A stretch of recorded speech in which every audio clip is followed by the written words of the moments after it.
여러분 잠깐요. 지금 테슬라 오너들 사이에서 엄청난 일이 벌어지고 있습니다. 바로 FSD B14 라이트가 드디어 한국에 공식 출시됐거든요.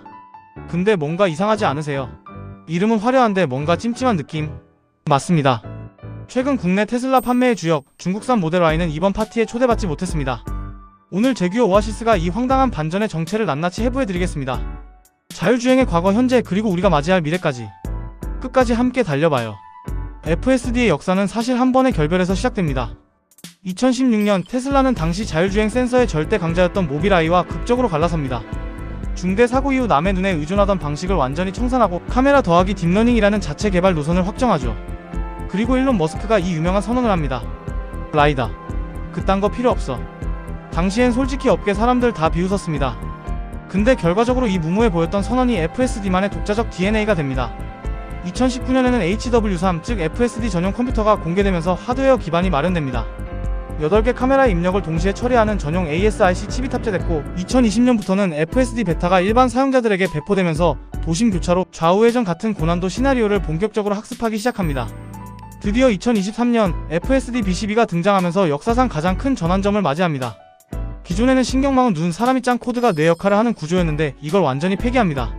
카메라 입력부터 조향과 가감소까지 하나의 거대한 엔드투엔드 비디오 신경망이 처음부터 끝까지 다 담당하는 방식으로 진화한 거죠. 그리고 2026년 7월 이 기나긴 여정이 드디어 한국 땅에도 닿았습니다. HW3 탑재 차량에서도 B14의 판단 능력을 쓸 수 있도록 경량화한 FSD B14 라이트 형태로요. 자, 이제 중요한 질문을 드려야 할 것 같습니다. 그럼 이 FSD B14 라이트 한국 법으로 보면 대체 몇 레벨짜리냐고요? 솔직하게 말씀드리겠습니다. FSD B14 라이트는 한국 법상 자율주행차가 아닙니다. 국내 자율주행 규제는 레벨 0에서 레벨 5까지 구분하는데 레벨 3부터 비로소 법적으로 자율주행 자동차로 인정을 받습니다. 레벨 3는 특정 조건에서 차가 주행을 책임지고 그 조건을 벗어날 때만 운전자가 개입하는 구조입니다. 그런데 FSD B14 라이트는 감독형 풀 셀프 드라이빙으로 출시됐습니다. 즉 운전자가 항상 전방을 주시해야 하는 고도 운전 보조 시스템 레벨 2 플러스 수준인 거죠. 풀 셀프 드라이빙이라는 이름이 무색하게 법적으로는 여전히 핸들 앞에 앉은 당신이 운전의 주체입니다. 그렇다면 앞으로 바뀔 가능성은 있을까요? 2019년에 제정된 자율주행자동차 상용화 촉진법이 레벨 3 이상 차량의 시범운행과 임시운행허가 안전기준 마련의 근거법인데요. 문제는 FSD가 현재 이 법이 적용하는 레벨 3 승인을 아직 받지 못했다는 겁니다. 바로 여기서 2026년 자율주행 규제 개정이 중요해집니다. 개정안에는 레벨 3 승인 기준의 명확화, 사고책임 분담 원칙, 데이터 로깅 의무화, 사이버 보안 관리 기준 같은 내용들이 담길 예정입니다. 결론적으로 현재 한국에서 FSD는 레벨 2 플러스 고도 운전 보조로 운용되지만 2026년 개정 규제가 안착되면 제한된 영역에서 레벨 3 인정 가능성이 점진적으로 열릴 것으로 전망됩니다. 오늘의 조수가 내일의 파도가 되는 법이니까요. 이제 핵심 질문에 답할 시간입니다. 우리가 받은 FSD B14 라이트 미국 현지 것과 같은 물건이냐고요? 결론부터 말씀드리면 아닙니다.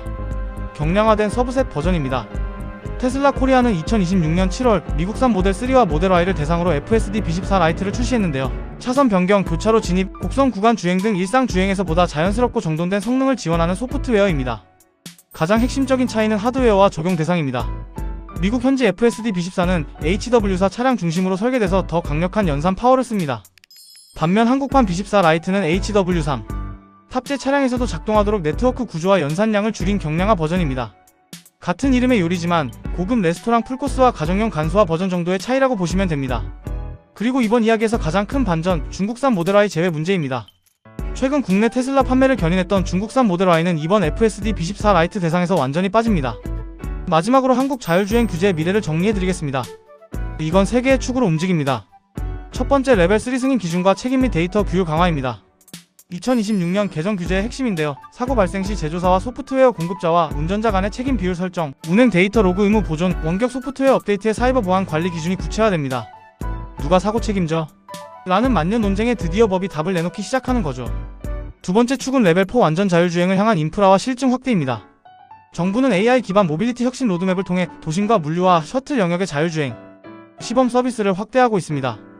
지도, 통신, 관제 시스템 정비까지 포함한 장기 프로젝트인데요. 레벨 3 안전성 검증이 탄탄히 쌓인 뒤 도시 단위 레벨 4로 확장하는 단계적 로드맵이 현실적인 경로입니다.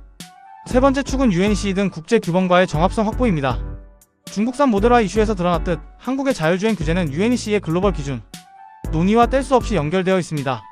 그리고 보험과 보상 제도도 함께 변화합니다. 운전자 중심 보험에서 제조사와 시스템 책임을 반영하는 새로운 보험 구조로의 전환 논의가 이미 진행 중입니다. 자율주행 시대의 자동차 보험은 지금과는 완전히 다른 모습이 될 것입니다. 규제는 언제나 기술의 뒤를 따라갑니다. 하지만 한국은 FSD B14 라이트 출시를 계기로 규제와 기술이 같은 속도로 뛰기 시작한 출발선에 막 섰습니다. 여러분, 솔직히 고백하겠습니다. 이 영상이 도움이 됐다면 지금 바로 좋아요 누르셔야 합니다. 안 누르시면 여러분의 판단력이 FSD 없는 중국산 모델 Y 수준이라는 뜻이거든요. 그리고 구독 안 하시면 평생 남들보다 한 박자 늦게 세상 돌아가는 거 아시죠? 자율주행은 기술이 알아서 해주지만 구독 버튼은 직접 눌러야 합니다. 더 자세한 내용은 블로그에서 제규어 오아시스를 찾아주세요.